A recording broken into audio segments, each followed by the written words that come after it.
Muy buenas noches para todos y bienvenidos a nuestra tercera videoconferencia en el curso Reviva 2021. El día de hoy presentando el tema de enfermedad mineral ósea en VIH. Para ello hemos invitado a dos excelentes conferencistas que nos acompañan esta noche. Son el doctor Andrés Zapata y la doctora Karen Palacios. Les presento el doctor Andrés Zapata, es médico graduado de la Universidad del Cauca, con medicina interna de la Universidad Nacional Autónoma de México y máster en VIH. Trabaja actualmente en la Corporación de Lucha contra el SIDA y es miembro del Comité Ejecutivo de Reviva. Nos acompaña también la doctora Karen Palacios, que es médica general de la Universidad de Antioquia, medicina interna de la Universidad del Valle y endocrinología de la Universidad de Antioquia. Actualmente labora en Clínica Diagnóstica VID. Doctores, muy buenas noches y bienvenidos. Buenas noches a todos los asistentes y muchas gracias, Héctor, por tu introducción. Por favor, si me compartes pantalla. Un momento, doctor. Listo. El auditorio es todo suyo. Muchas gracias. ¿Me confirmas? Sí, Bueno, señor, se está viendo. iniciamos esta primera sección de la charla desde la perspectiva de la atención del VIH. Mi nombre es Andrés Zapata. No tengo conflicto de intereses por declararles. Quiero comenzar recordándoles que la disfunción endocrina está bien descrita en los pacientes con infección por VIH. Desde el inicio de la pandemia se han reportado trastornos a nivel de glándulas como la pituitaria, la glándula adrenal, tiroides y gónadas, sin olvidar los trastornos metabólicos y del hueso. Todo esto causado por los propios efectos del virus, el sistema inmunológico, las infecciones oportunistas, incluyendo el efecto de las neoplasias definitorias de SIDA y posteriormente por los efectos de la terapia antirretroviral. Eh, También, pues a medida que los pacientes alcanzan, como lo pueden ver en las gráficas, una mayor sobrevida, también conviven con cuadros de dislipidemia, lipodistrofia, hipogonadismo y enfermedad mineral ósea, por lo que se necesita pues un mayor reconocimiento de estas condiciones endocrinológicas en nuestros pacientes con VIH. Para resumirles algunas endocrinopatías del paciente con VIH a nivel de la función pituitaria, el hipogonadismo hipogonadotrófico es una condición común en pacientes con esta infección causado principalmente pues, por un daño a nivel hipotalámico, lo que se manifestará pues, en la supresión del eje hipotálamo hipófisis gónadas.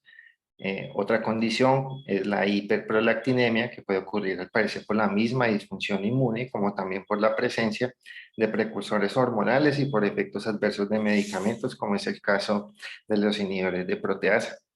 A nivel de las gónadas en los hombres con el VIH, el hipogonadismo secundario es un 9 a un 16% más frecuente que en su contraparte cero negativa.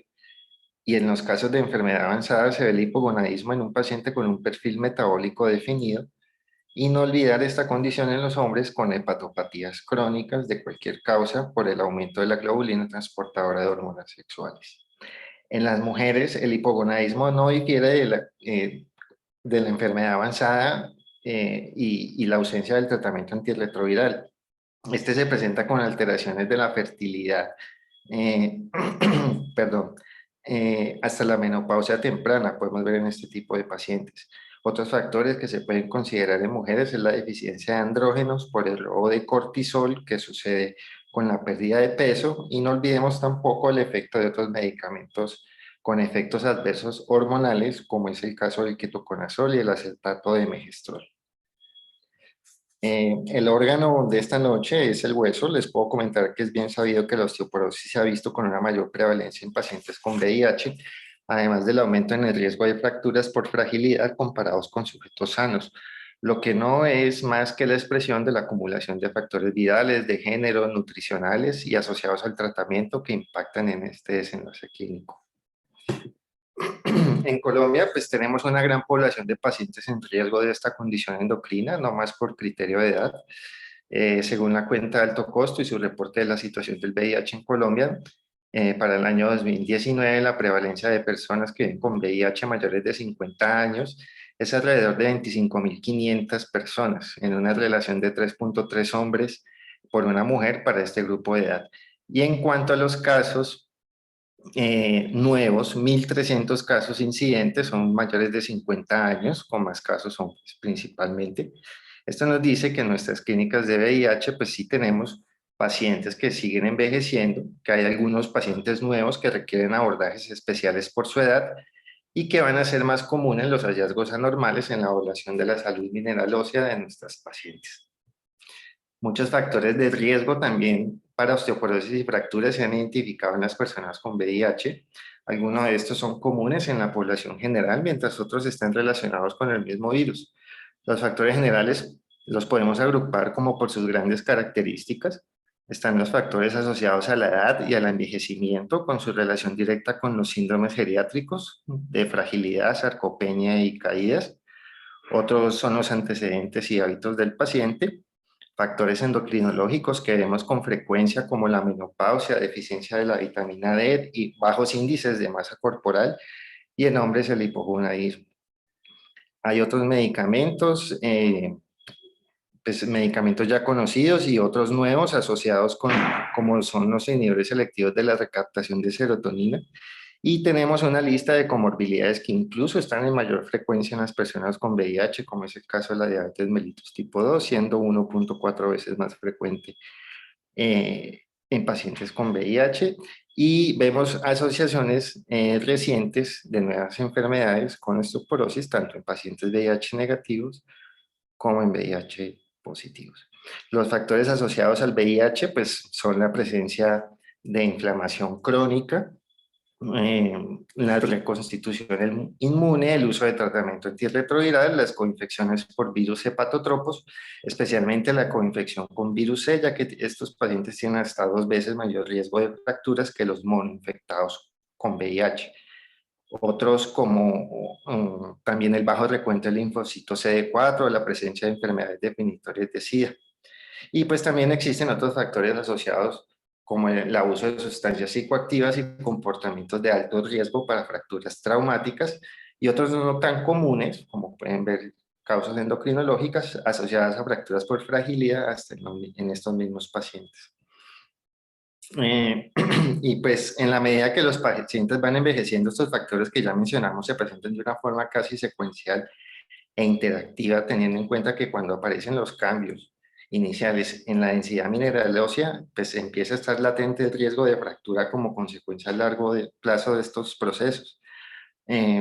Partamos entonces de los efectos de la inflamación crónica con la estimulación de citoquinas y TNF-alfa que estimularán pues, al ligando del receptor activador del factor nuclear kappa beta, que este aumentaría entonces la resorción ósea.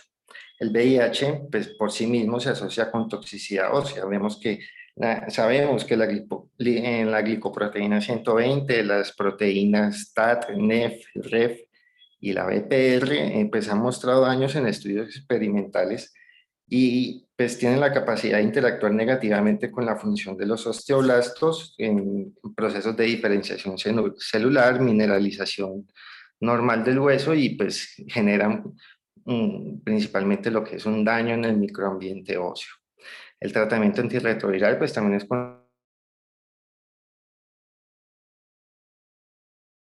en estos procesos. También hay otros mecanismos fisiopatológicos como los que se han asociado al uso de favirenza, inhibidores de proteasa que condicionan la conversión hepática de la vitamina D a la 25-hidroxi y aceleran la transformación a su metabolito inactivo. Pues de ahí en adelante vemos el entramado de estas condiciones con síndromes geriátricos que aportan un peso importante al desenlace, en donde un fenotipo frágil, pues, el cual se define como una serie de alteraciones en criterios funcionales y psicológicos que están dados por un score, por un índice, el de Friet, pues este se asocia fuertemente a fracturas incidentes y a las complicaciones que podrían aparecer tras una fractura en un paciente, ¿no? Aunque pues la terapia antirretroviral puede impactar negativamente en la densidad mineral ósea, el riesgo neto pues será positivo en beneficio dado el impacto que tiene la terapia antirretroviral en la salud general y en la recuperación de la fuerza muscular, considerándose una primera intervención pues propia dirigida hacia estos problemas. Con respecto al incremento de fracturas en los pacientes con VIH, una mayor incidencia de fracturas entre un 0,1 a un 8,4% se ha reportado en los estudios iniciales. Sobre todo esto era para poblaciones jóvenes que de por sí pues, presentaban baja frecuencia de fracturas.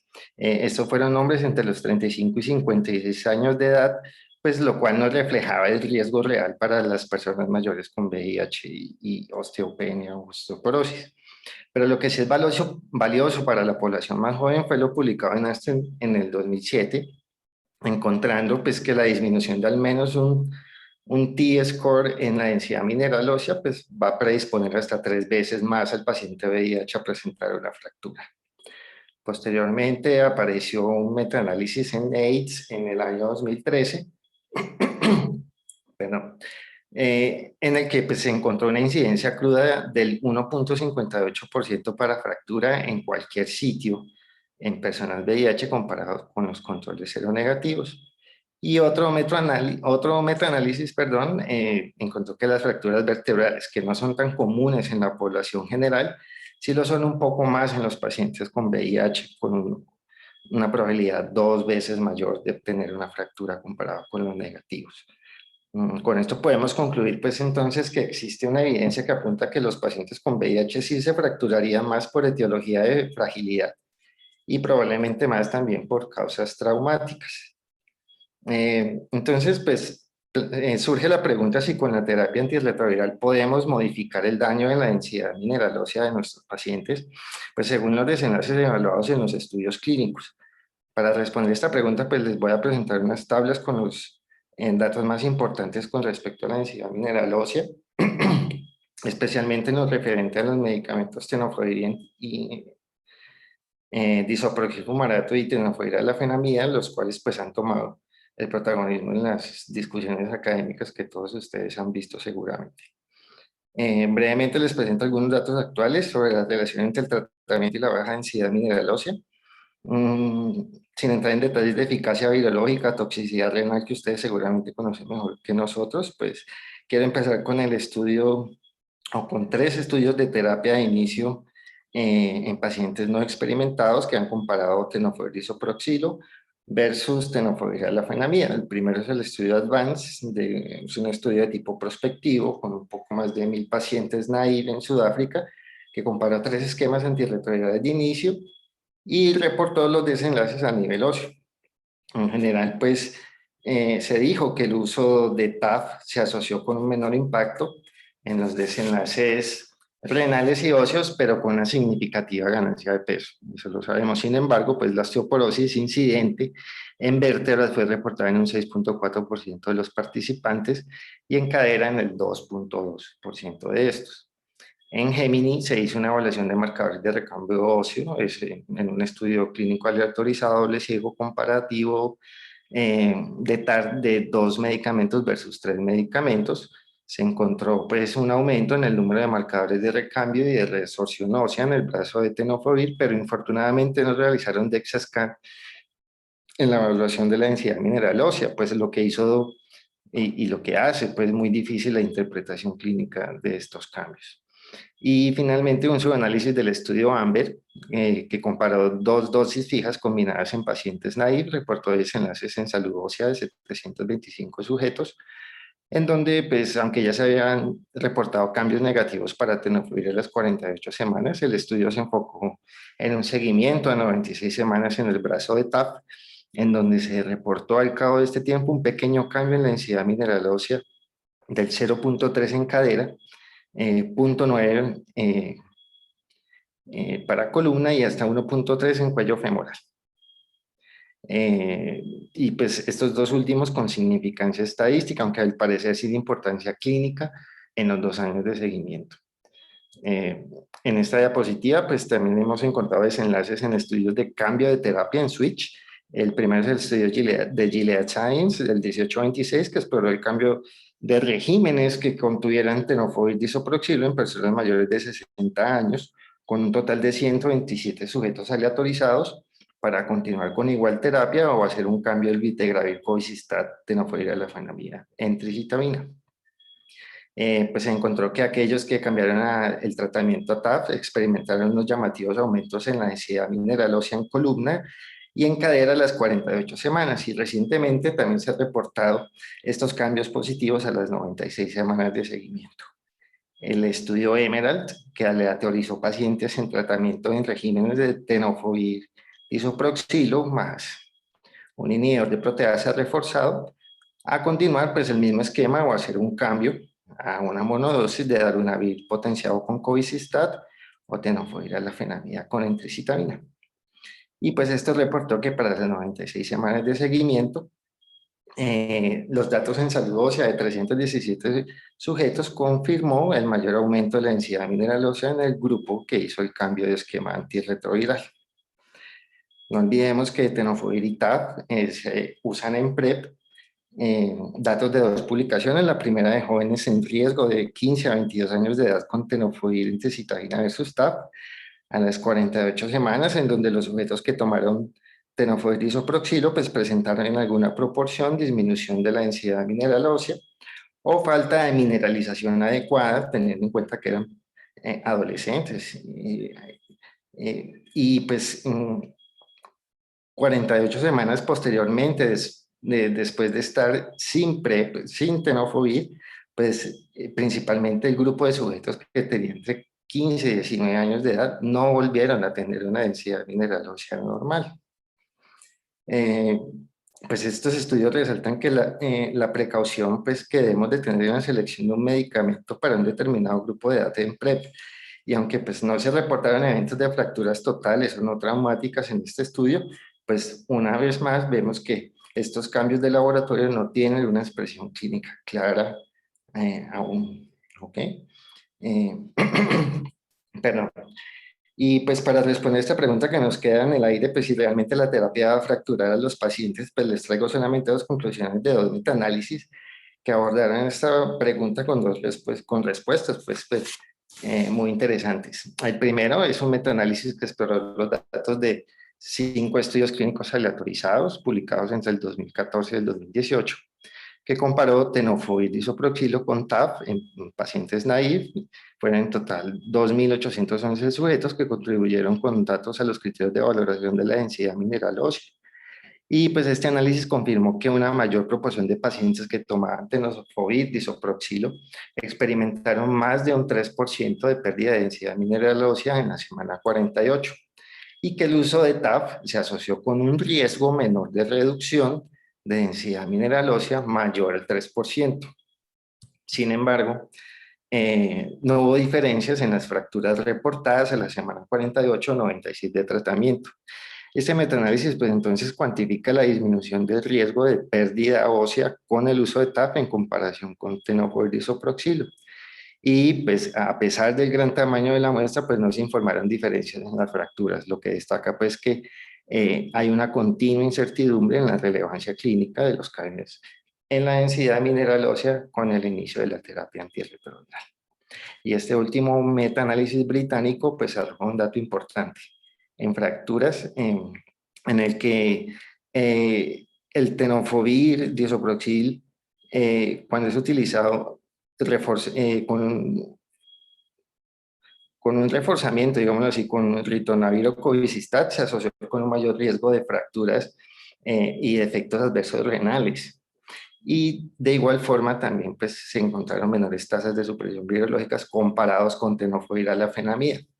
En contraste, cuando no se hizo uso de ritonavir o cobicistat, pues se encontraron pequeñas diferencias marginales entre los dos medicamentos y se plantea que el beneficio en economía de salud que puede ofrecer TAF versus las presentaciones genéricas de tenofovir se podría limitar cuando se usa en conjunto con un potenciador farmacocinético. Quiero mostrarles, para terminar esta parrilla de recomendaciones, no son las únicas que existen por sociedades científicas. Quiero destacar que en general existe una tendencia a fortalecer los abordajes de los pacientes que envejecen en las últimas ediciones de guías internacionales y que bueno, pues estaremos estrenando pronto guía en Colombia. Espero que hayan visto los eventos de socialización que se han realizado y pues que pues no se ha olvidado a estos pacientes con sus necesidades especiales. ¿ok? Eh, con la doctora Karen construimos este caso clínico, los traemos pues para que realicemos un abordaje conjunto y pues aprendamos todos un poco más de este tema. Se trata de una paciente femenina de 58 años de edad, es mujer heterosexual, mujer que tiene sexo con hombre. Se realizó un diagnóstico de infección por VIH en el año 2013, contacto de pareja VIH positiva, clasificada en ese momento en estadio C3 por un síndrome de desgaste y se obtuvo pues un recuento de linfocitos TCD4 iniciales de 25 células y una carga viral de 300.687 copias. Dentro de sus antecedentes de relevancia, pues es una mujer ama de casa, refirió consumir alcohol en pequeñas cantidades y tabaco ocasional los fines de semana. Tiene antecedente de migraña clásica con auras en tratamiento con ergotamina, cafeína y AINES y experimenta crisis con algún grado de frecuencia. Es una paciente que siempre se ha reconocido como adherente a sus tratamientos médicos. Ella inició terapia antirretroviral en septiembre de 2013 con un esquema basado en tenofovir disoproxil-fumarato, lamivudina y efavirenz. Partió, pues ya saben, con 25 células CD4 y con una carga viral de 300.000 copias. Alcanzó una respuesta virológica temprana y desde entonces permanece indetectable. El primer cambio de terapia antirretroviral se realizó en junio del 2015. El motivo fue simplificación, ofrecerle una sola pastilla para mayor comodidad. Ese recambio se hizo contando con 220 células CD4 y permaneciendo indetectable. Posteriormente, ya en diciembre, la paciente con 66 años, pues evaluó que su esquema antirretroviral podría ofrecer algún grado de toxicidad a nivel renal u óseo. La paciente ya tiene una edad avanzada, la preocupación es su salud ósea, teniendo en cuenta que es una paciente pues, que tiene en cierta forma un tabaquismo y un riesgo de caídas por edad. Entonces se inicia el abordaje de la enfermedad mineral ósea. Y pues, doctora Karen, lo estamos haciendo bien. ¿Qué más podemos aportarle a esta paciente? Bueno, voy a compartir entonces mi pantalla. Bueno, antes de empezar, muchas gracias por la invitación. Yo quiero pues, saludar a mis amigos, a Héctor y a Andrés, pues que los conozco desde la residencia de Medicina Interna en Cali, al profe Martínez, aprovecho para mandarle un abrazo muy especial y no sé si por acá también está el doctor Oñate, al cual también recuerdo con mucho cariño como parte fundamental ambos en la formación como médica internista cuando estuve en la Universidad del Valle. Bueno. Mi nombre entonces es Karen Palacio, yo soy médica internista y endocrinóloga, muy apasionada por esta parte de la salud ósea. Quiero confirmar si me están escuchando bien todos.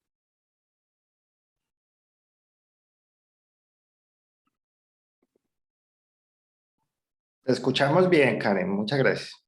Perfecto. Entonces, espérenme, yo hago una cosita por acá.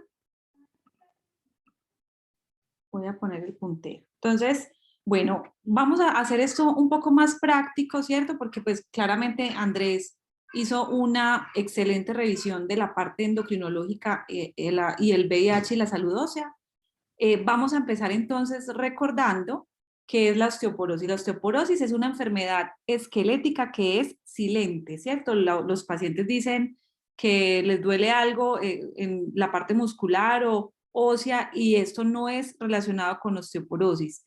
Para que haya osteoporosis se necesitan dos factores importantes. Uno es disminución de la masa ósea, que eso es lo que hablamos con la densitometría, y lo segundo es el deterioro en la microarquitectura, que eso lo evaluamos por un score que no sé si ustedes están familiarizados con eso, pero lo estamos viendo cada vez más, por fortuna, las densitometrías, que es el TBS, que es este que les voy a mostrar en la siguiente diapositiva, y cuando tenemos falla de la disminución de la masa ósea y de la microarquitectura, tenemos un paciente que está predispuesto a fragilidad y a fracturas. Como muy bien lo decía Andrés, tenemos unos marcadores que nosotros llamamos subrogados en los estudios, que son estos. Estos no son marcadores pues como duros que uno desearía evitar, sino que realmente lo que queremos en los pacientes que presentan osteoporosis o que presentan causas secundarias como el VIH, pues que finalmente no lleguen a fracturarse. Esto es lo que les mencionaba del score de hueso trabecular o TBS, para que por favor lo tengan muy presente, porque esto es una manera más amplia de evaluar realmente la salud ósea de nuestros pacientes y sobre todo ustedes que manejan tanto volumen de pacientes con VIH. El score de hueso trabecular básicamente evalúa, como les mencioné, la microarquitectura y los valores bajos. Ustedes tienen que tener esto muy presente, para que son distintos para hombres y mujeres. Esto es un hueso normal, esto es un hueso parcialmente degradado y esto es un hueso muy degradado. Entre más bajo esté el score de TBS, va a tener una mayor capacidad de la predicción de fracturas, que como les decía es un desenlace duro que necesitamos pues como evitar en estos pacientes con osteoporosis. Vamos a ver que la densitometría pues no es como el mejor predictor que tenemos si lo hacemos solo, por eso necesitamos otras herramientas para que tengamos una visión un poco más global y completa de esos pacientes con VIH. Entonces, después de esta magistral introducción que nos hace el doctor Andrés Zapata, la pregunta es, bueno, ¿a quién solicitar densitometría? Ustedes me están diciendo entonces que los pacientes con VIH, como tal, pues la infección por VIH hace cambios en el metabolismo fosfocálcico, específicamente en el hueso. Entonces tener VIH es un factor, es una causa predisponente para que los pacientes tengan disminución de la densidad mineral ósea, pero adicionalmente, como nos mostró el doctor Andrés Zapata, la terapia antirretroviral, cuando se inicia, se dice que más o menos provoca una pérdida al inicio de 2 a 6% de la densidad mineral ósea y que después a los 24 meses hay una estabilización, incluso una ganancia, especialmente con TDF, como lo mostró en los estudios el doctor Zapata, y con los inhibidores de proteasa, pues que son como los dos grupos grandes de terapia antirretroviral que se asocian más a alteraciones en la densidad ósea. Y ojo con esa parte, como finaliza el doctor Zapata, muy contundente, y es que los estudios hasta ahora nos han mostrado de una manera repetida, de una manera que se ve pues en los estudios incluso cuando se utilizan como PrEP, por ejemplo, en estos medicamentos, que estos medicamentos antirretrovirales sí se asocian a reducciones de la densidad mineral ósea, incluso de la microarquitectura medida por TBS, más no riesgo de fractura. Entonces por acá hay mucha tela para cortar, pero de todas maneras tenemos que tener precaución, sobre todo en estos grupos de pacientes. Adicionalmente, entonces tenemos el VIH, es un factor predisponente, la terapia antirretroviral, sobre todo al inicio también, y que tenemos que los pacientes también con VIH también pueden tener causas secundarias de osteoporosis. Entonces, como nos decía muy bien el doctor Zapata, estos pacientes tienen una alta proporción de hipogonadismo por varios mecanismos. El mecanismo principal es un hipogonadismo hipogonadotrófico, es decir,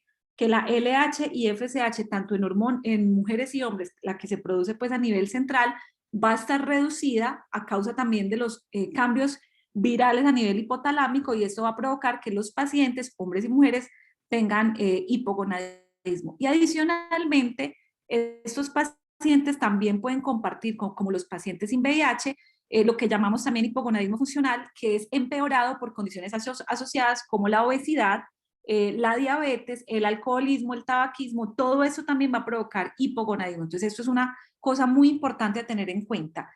Adicionalmente, los pacientes pues van a tener sarcopenia, también pues asociado a los estadios o fases que vayan a tener en su enfermedad por VIH.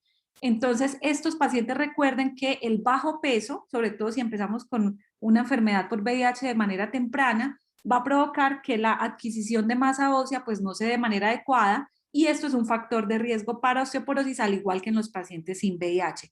Y otras cosas importantes, como la paciente de nuestro caso clínico, el tabaquismo activo y el alcoholismo también pues van a ser causas asociadas. Entonces, tenemos un paciente que es complejo, que va a estar polimedicado, que tiene otras condiciones nutricionales y de salud, pues porque esos pacientes envejecen y también empiezan a tener enfermedades crónicas.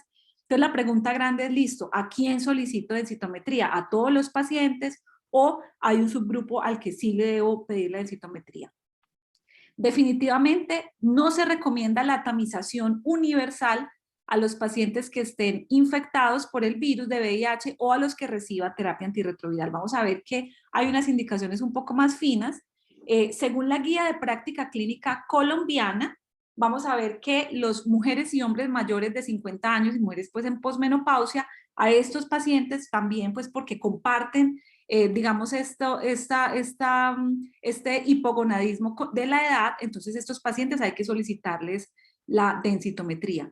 Los pacientes con fragilidad, como nos decía el doctor Zapata, en los cuales tenemos alto riesgo de caídas, también pues podemos solicitarle la densitometría.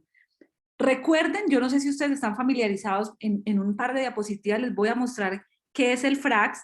El FRAX es un score de predictores clínicos que utilizamos. Hay unas calculadoras que es bueno que mantengamos pues como a la mano en nuestras consultas que nos predicen el riesgo de fractura.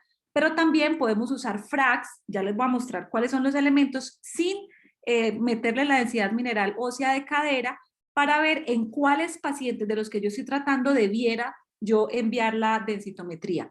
Para la guía colombiana, entonces, cuando yo tengo un FRAX sin densitometría y me da que tiene alto riesgo de fractura, es decir, más de 20% de riesgo de fracturas mayores a 10 años, a estos pacientes debiera enviarles la densitometría.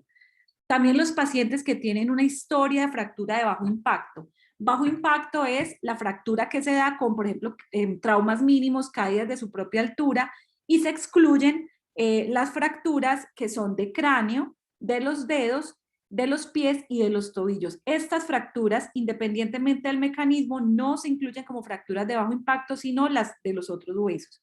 El hipogonadismo, como les decía, pues el hipogonadismo es una parte fundamental a evaluar en los pacientes con VIH, y obviamente los pacientes que tienen uso crónico de glucocorticoides, que es mínimo 5 miligramos al día por más de 3 meses. Entonces, en estos pacientes habría que solicitar densitometría acorde a los lineamientos de la guía de práctica clínica colombiana. Y los pacientes a quienes debiera yo medirle el FRAX sin realizar densitometría son aquellos pacientes mayores de 40 años que tengo con infección por VIH o en los que tenga otros factores de riesgo. Esto es el FRAX. El FRAX nos va a dar dos valores, ¿sí? Que son el riesgo de fractura de cadera, todo esto es a 10 años, y el riesgo de fracturas totales también a 10 años. Cuando el riesgo de fractura de cadera es mayor de 3 o el de fracturas totales o mayores pues es mayor del 20%, tenemos un paciente de alto riesgo. Y vamos a ver que el FRAX también nos va a ayudar a clasificar el paciente según unos umbrales para realizar scores de seguimiento. Como les mencionaba, yo puedo calcular el FRAX con o sin evaluación de la densidad mineral ósea.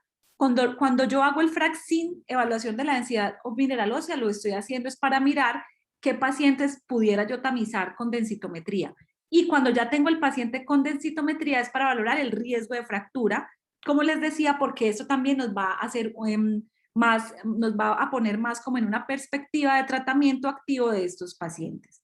Básicamente, lo que se incluye en el FRAX, miren que es algo muy sencillo, es la edad, la raza, el género, el índice de masa corporal, fractura previa por fragilidad, recuerden, cráneo, dedos, pies y tobillos no se incluyen acá con fracturas de fragilidad, el antecedente de fractura de cadera en padres, porque recordemos que la masa ósea, el pico de masa ósea lo adquirimos antes de los 30 años y hay un componente en un 60-70% genético de predisposición, entonces el antecedente de fractura en los padres de estos pacientes es muy importante porque eso es un marcador pronóstico de posibles fracturas en los pacientes.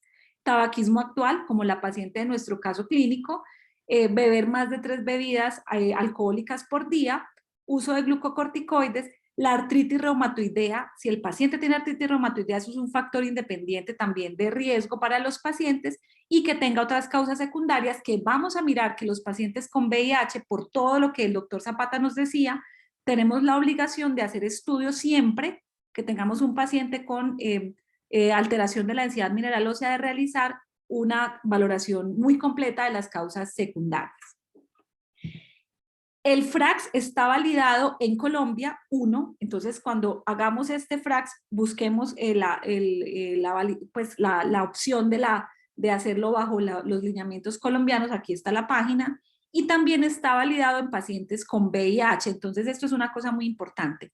Sin embargo, el FRAX tiene un problema, y es que puede subestimar en nuestros pacientes con VIH el riesgo de fractura. Por eso siempre vamos a poner acá como si cuando nos hablen de causa secundaria, porque el VIH como tal es una causa secundaria, entonces siempre tenemos que calcular el FRAX de nuestros pacientes con VIH, con todos los elementos que les he mostrado, pero siempre marcando que tiene causa secundaria porque pues efectivamente tiene osteoporosis. De esta manera los estudios han mostrado que hay un acercamiento un poco más fidedigno al riesgo de fractura que pueden presentar estos pacientes con VIH.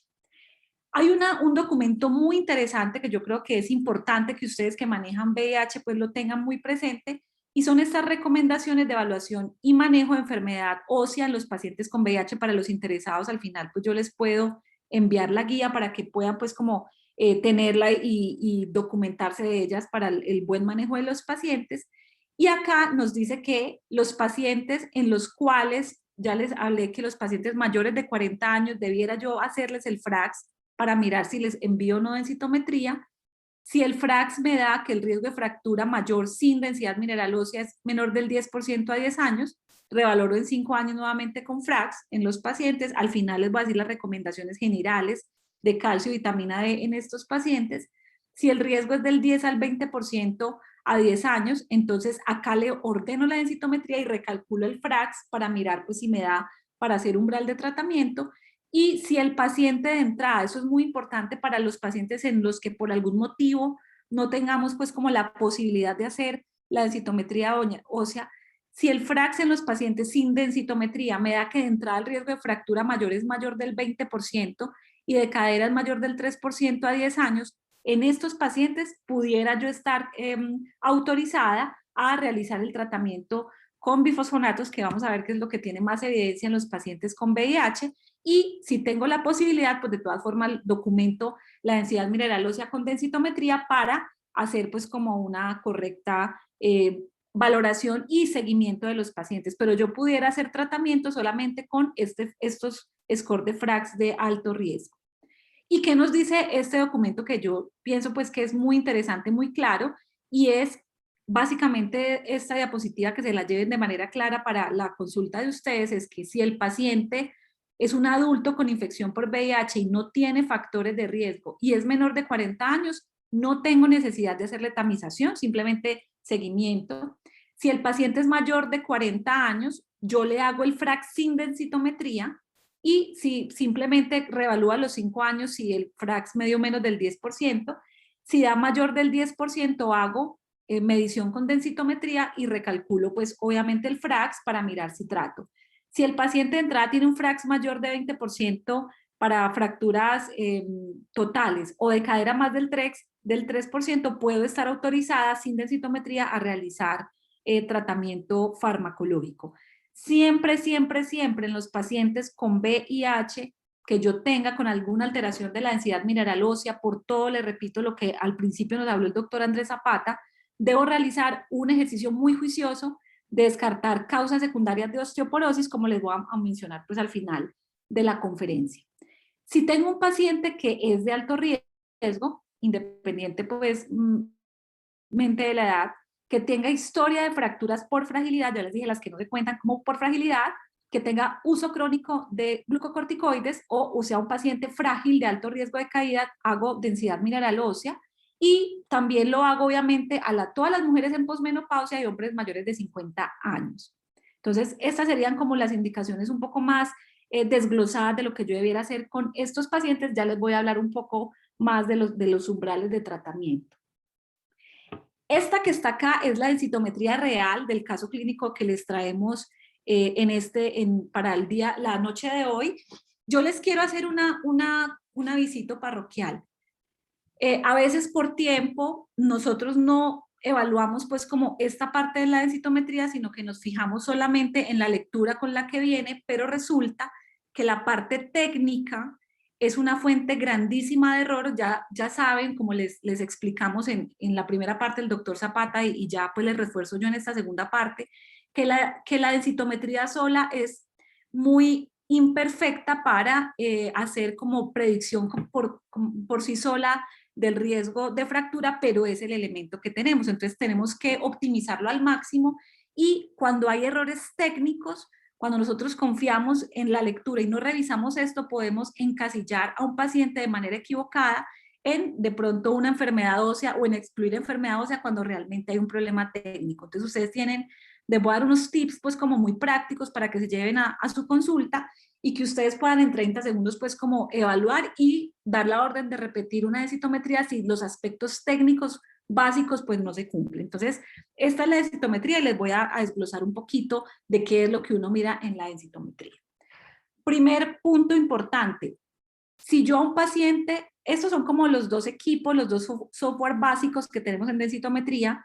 Si yo a un paciente le hago el diagnóstico de osteopenia, osteoporosis, paciente con VIH de mi consulta, tengo que hacerle el diagnóstico y el seguimiento por la misma máquina porque pueden haber variaciones de la densidad mineral ósea solamente por el software en el que yo estoy haciendo el seguimiento. Entonces, si el paciente yo lo tengo con Lunar, tiene que seguir con Lunar todo el seguimiento, o si lo tengo con Hologic, pues tiene que seguir siempre. Entonces, eso es como el primer aspecto técnico básico cuando yo tengo mi paciente con una alteración de la densidad mineral ósea, para no equivocarme en el seguimiento y rotular, como les decía, de manera equivocada que el paciente ha ganado o ha perdido densidad mineral ósea simplemente porque tengo un seguimiento que no corresponde con la misma máquina del paciente. Entonces, eso es como lo primero. Lo segundo es los aspectos básicos de cómo tiene que estar tomada la densitometría y vamos a empezar pues como en columna. Entonces, lo primero es, como vemos acá, es que las crestas tienen que estar visibles, aquí ustedes las pueden ver, tiene que incluirse de L1 a L4, L1, L2, L3 y L4, L1, L2 y L3 tienen forma de U, vamos a mirar pues en el ejercicio para que lo hagamos todos en conjunto, y el E4 tiene forma de H. Entonces estos son como los aspectos claves y básicos.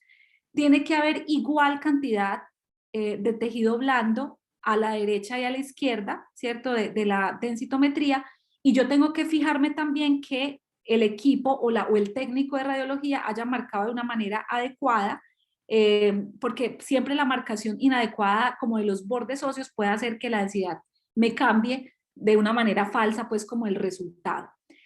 Siempre, siempre, siempre tiene que estar la mitad por lo menos de T12, acá vemos que es algo más de la mitad, y también tiene que tener también por lo menos la mitad de L5. Entonces, con estos aspectos básicos que ustedes van a mirar de manera rápida en la consulta, simplemente voltean la hojita y revisan, pues van a darse cuenta si técnicamente si cumple como para hacer la evaluación de los pacientes. Vamos a hacer el ejercicio entonces entre todos. Yo no sé, Héctor, si se pueda participar, pero quiero de pronto que escriban en el chat. ¿Ustedes cómo ven los aspectos técnicos que yo les he mencionado en esta densitometría de nuestro caso clínico? Si de pronto, espérenme yo, ¿cómo hago yo aquí? Vamos a quitar este puntero. Quiero mirar acá de pronto en el chat.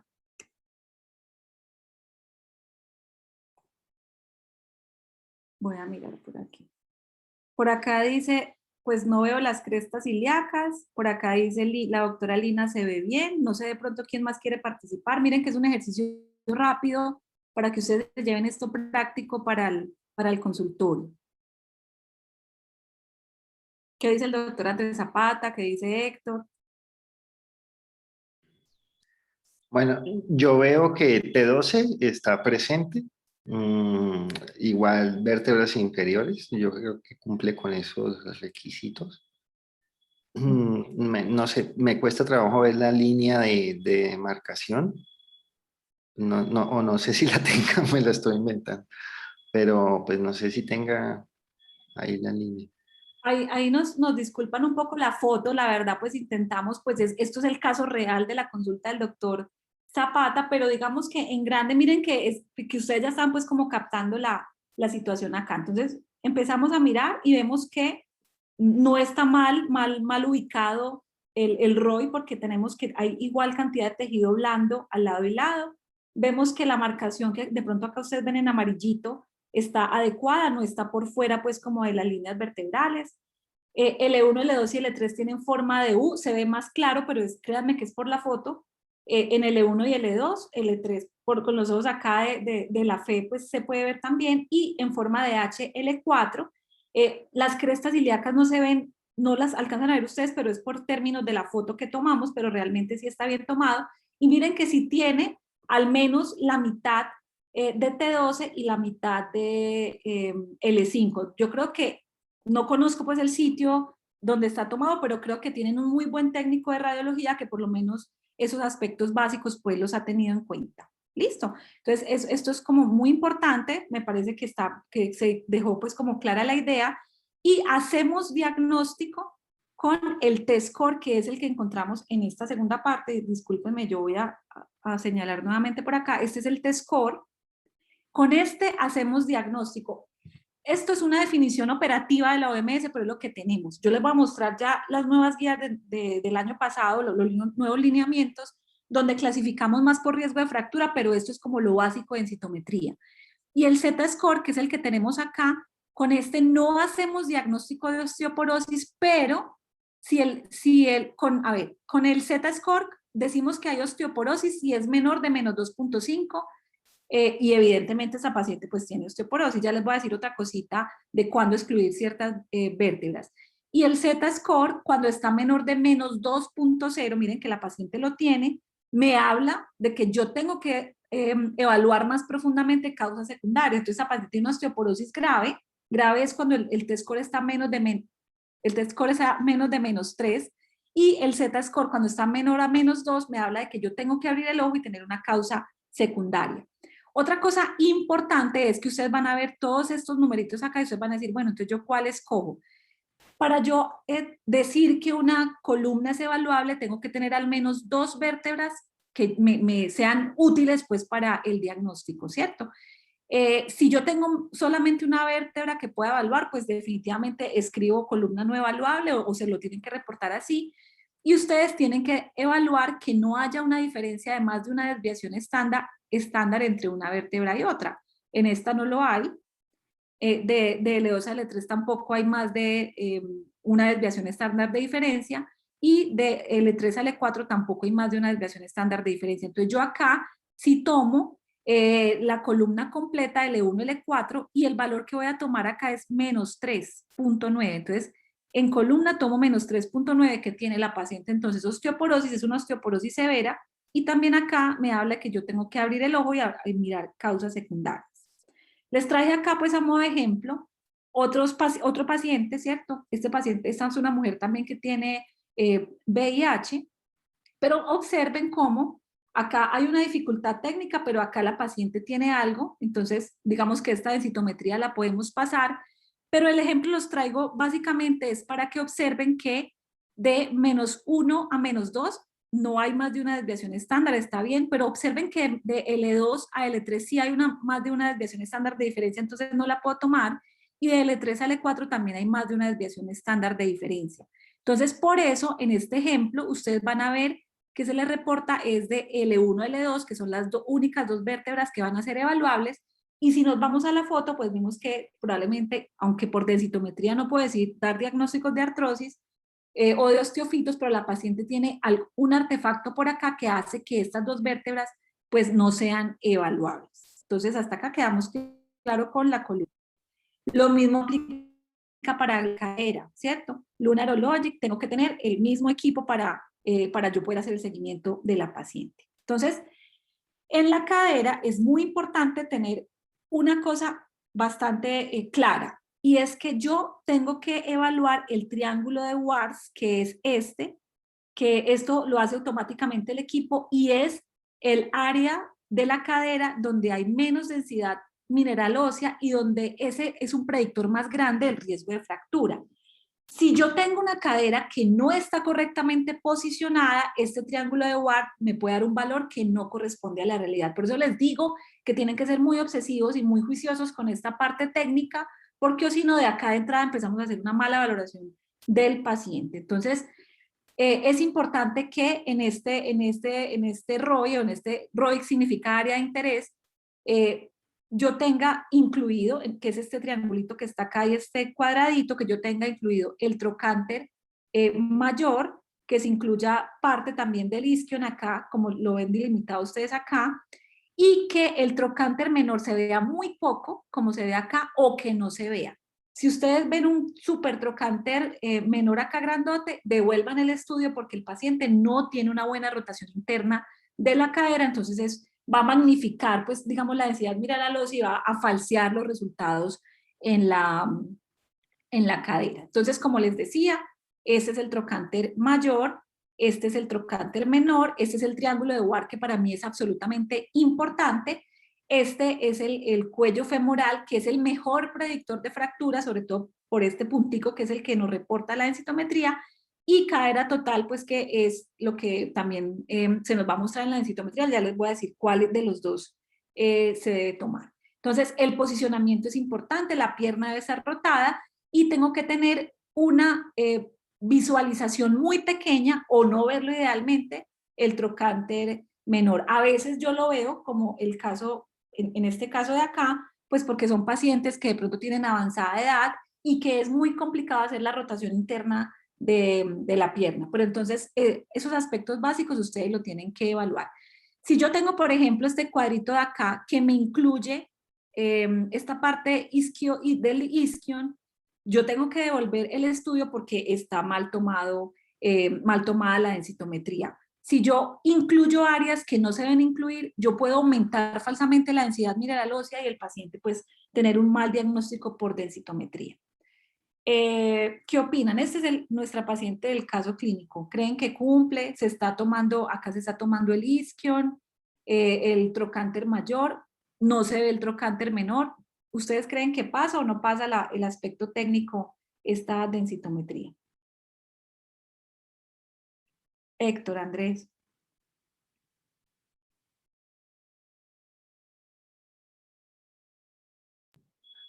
Bueno, bueno, para la cadera izquierda, pues veo el triángulo de Ward, pues aparentemente bien definido. Parece que la limitación del tejido óseo está bien hecha. Yo diría que para cadera izquierda sí. Pasa completamente. Yo, como les digo, no, cuando revisé ese estudio me parece que tienen un buen técnico, entonces yo creo que es muy confiable. Lo que pasa es que a veces también para los radiólogos es complicado, entonces simplemente firman el informe porque eso lo hace el técnico todo, incluso el informe. Entonces, por eso esta parte es muy importante, pero yo creo que realmente tienen una calidad técnica pues interesante y adecuada. Este es un lunar, acá podemos ver, ese es un lunar, ya saben que es un lunar immunologic, entonces es bueno que ustedes claramente se lo digan al paciente y que todo el seguimiento pues de esta paciente lo hagamos por lunar. Entonces, se toma o cuello femoral o la cadera total. ¿Qué valor voy a tomar? El más bajito de estos dos. El triángulo de Wards, como les decía, este pedacito de acá, como es el que más predice fracturas, pero es el espacio de la cadera donde la densidad mineral ósea es más poquita. Pero como yo tengo que tomar el grueso, entonces o tomo cuello o tomo la total, y con base en lo que tomo inicialmente haré el seguimiento. En este caso tomo la total porque es la que menos densidad tiene y efectivamente tiene osteoporosis. Osteoporosis se diagnostica solamente con la columna o con la cadera. Ya les voy a hablar un poquito del radio 33 porque de pronto ustedes van a enfrentarse a este tipo de estudios en ciertos pacientes, como ya les voy a mencionar, pero si por ejemplo yo tengo osteopenia en la columna por densitometría y osteoporosis en cadera, el diagnóstico es osteoporosis. O sea, solamente con una de las dos áreas que yo tenga afectada ya hago el diagnóstico de osteoporosis. Bueno, cuando, como les decía, solamente por las sociedades pues, de densitometría ósea, el diagnóstico densitométrico de osteoporosis se hace por columna y cadera, hay momentos en que yo tengo que echar mano del radio 33, del antebrazo. Hay pacientes, ustedes tienen que verificar en el equipo donde están mandando a hacer las densitometrías de sus pacientes cuál es el peso máximo, porque hay pacientes con VIH que pueden tener obesidades severas. El equipo de la clínica donde yo trabajo no permite hacer densitometría si el paciente de columna y cadera, si el paciente pesa más de 150 kilos. Entonces, en estos pacientes que pesan más de 150 kilos, yo uso antebrazo, pues porque tengo que evaluar de alguna manera, y del antebrazo ustedes les van a mostrar que el radio ultradistal, el cúbito ultradistal, el cúbito 33, pero el valor que me van a tomar, por favor, es el radio 33, que es, digamos, el que está aprobado para la valoración densitométrica en el antebrazo.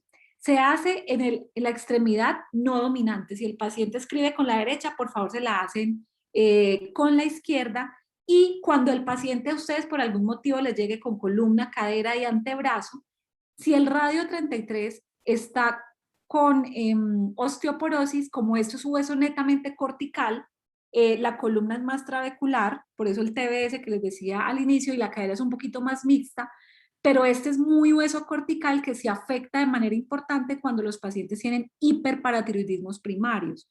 Entonces, si usted tiene un paciente con VIH, que ya sabemos por todo lo que hablamos al principio, que es un factor como tal, por la terapia territorial, por el mismo VIH, por los factores secundarios asociados.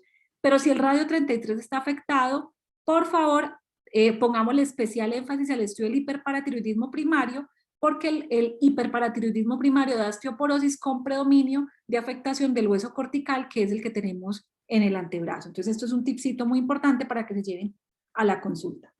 Como les decía, la densitometría es muy imperfecta, pero de lo imperfecto que tenemos que tener pues como la certeza que por lo menos desde la parte técnica se haya tomado bien y que yo esté segura de que el reporte pues esté de manera adecuada por lo menos tomado y reportado. Acá tenemos dos puntajes importantes, que es el T-score, que es la comparación de la densidad del paciente con personas de 20 a 39 años, y el Z-score es con el mismo género y edad. Por eso es muy importante en los datos de la densitometría que ustedes también verifiquen que la edad esté correcta y que el género esté correcto, porque como esto lo hace un software, puede haber también errores en la medición sobre todo del Z-score. Yo hago diagnóstico de densitometría con el T-score y seguimiento, pero el Z-score me habla a mí de causas secundarias o en esos pacientes menores de 50 años de baja masa ósea. Yo con un Z-score solamente no puedo hacer diagnóstico de osteoporosis, sino que ya les voy a decir en estos pacientes más jóvenes cómo haríamos este diagnóstico de osteoporosis.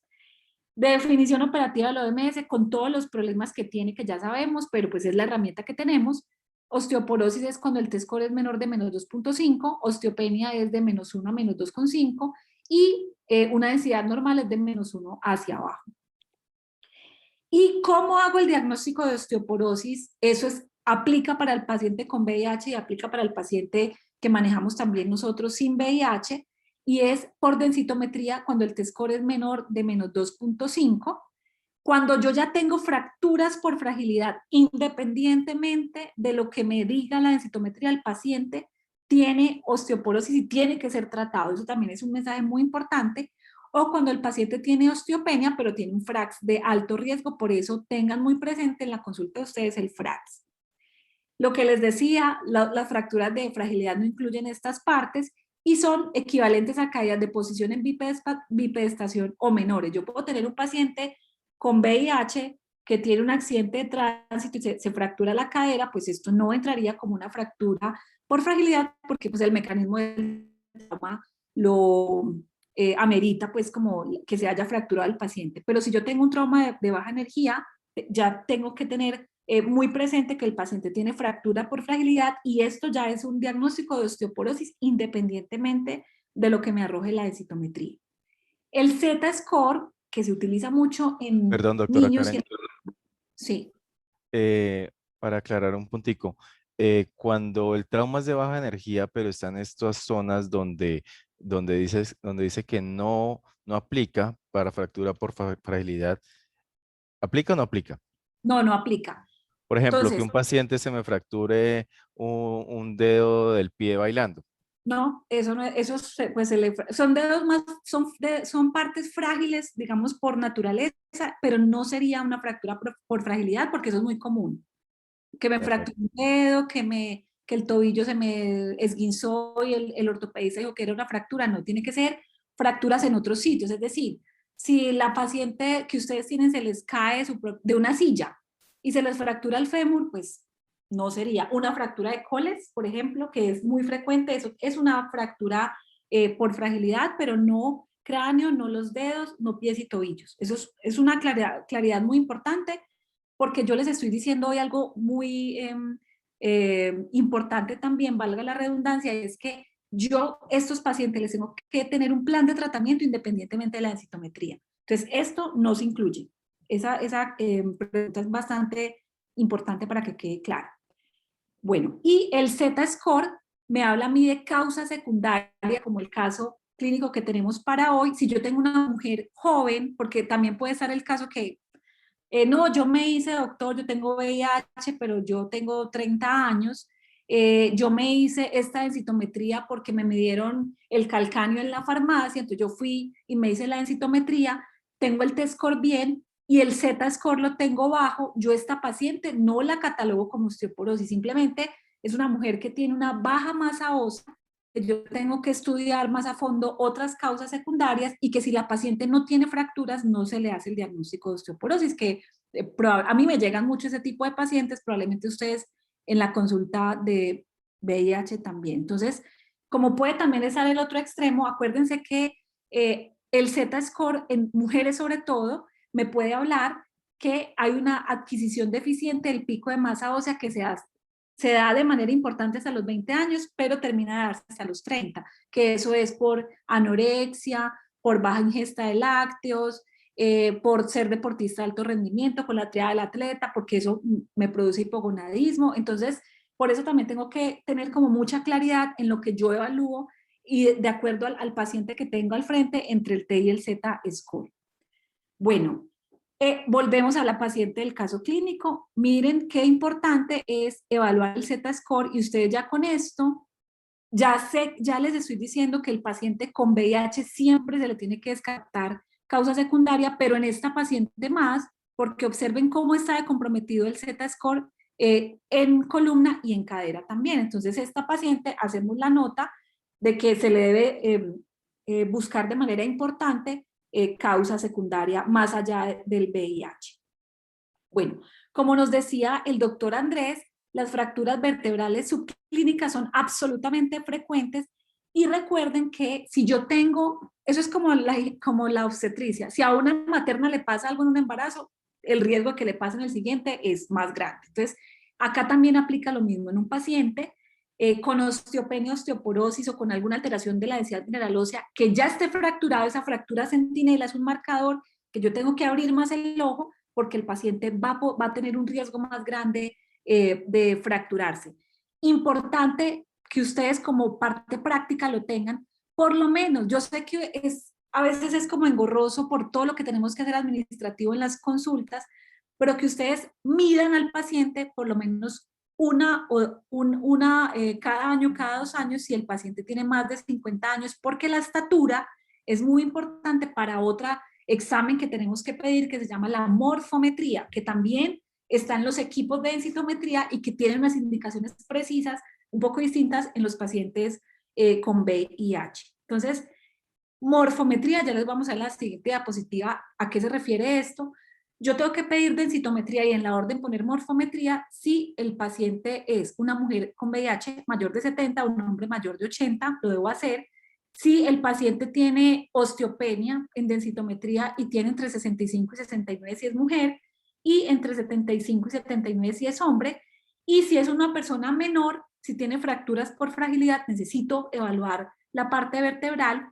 Si el paciente, esto es difícil, pero si el paciente refiere que ha perdido más de 4 centímetros de estatura, todos en la cédula creo que medimos un poquito más que la realidad, pero es un dato importante. En osteoporosis, si el paciente refiere que ha perdido más de 4 centímetros, por lo menos una vez necesita medir la morfometría, y si prospectivamente en esa valoración que yo hago de mi paciente con VIH me pierde más de 2 centímetros de manera objetiva, porque soy yo como médica quien lo estoy haciendo la medición de manera adecuada, debo medir morfometría, y en los pacientes que utilicen glucocorticoides por cualquier causa es importante esto. ¿Cómo veo la morfometría? Entonces, esta es la imagen que ustedes van a ver en la morfometría cuando la pidan, y básicamente es una imagen radiológica que toma también el aparato de densitometría, donde me va a evaluar de una manera bastante precisa todas las vértebras. Y observen, por ejemplo, en este ejemplo que les estoy mostrando, cómo este paciente tiene una fractura muy pronunciada acá en L1 y también acá en L3. Entonces, este paciente, independientemente de la densidad mineral ósea por T-score, tiene una osteoporosis.